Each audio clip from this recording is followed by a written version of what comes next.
गर्मियों की छुट्टियां थी। शहर में पढ़ने वाला एक बच्चा अपने गांव नाना जी के पास आया। गांव की ठंडी हवा और खेतों की खुशबू उसे बहुत अच्छी लगी। एक दिन वो नाना जी के पास बैठा और पूछने लगा, नाना जी, इंसान ज़िंदगी में कामयाब कैसे हो सकता है? नाना जी मुस्कुराए लेकिन जवाब ना दिया। अगले दिन वो बच्चे को साथ लेकर गांव की नर्सरी गए। वहाँ से 2 पौधे खरीदे। एक पौधा घर के बाहर धूप वाली जगह लगा दिया और दूसरा पौधा घर के अंदर एक कोने में।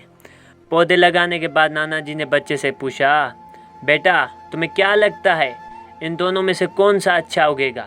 बच्चे ने फ़ौरन कहा, अंदर वाला, क्योंकि वो धूप, बारिश और तूफ़ान से बचा रहेगा। छुट्टियां ख़त्म हुई और बच्चा वापस शहर चला गया।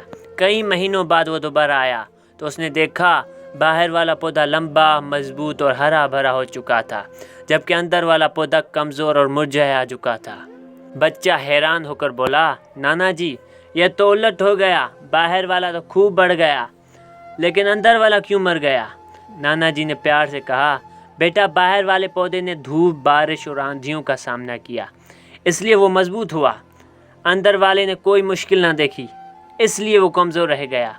फिर नाना जी ने मुस्कुरा कर कहा, याद रखो, अगर तुम ज़िंदगी में हमेशा आसानियाँ ढूंढोगे तो कामयाबी छोटी रहेगी, लेकिन जितनी मुश्किलात और तकलीफ़ें सहोगे, इतनी ही बड़ी कामयाबी तुम्हारे हिस्से में आएगी। मुश्किलें तुम्हें कमज़ोर नहीं करती, बल्कि तुम्हें वो ताकत देती हैं जो कामयाबी के लिए ज़रूरी है।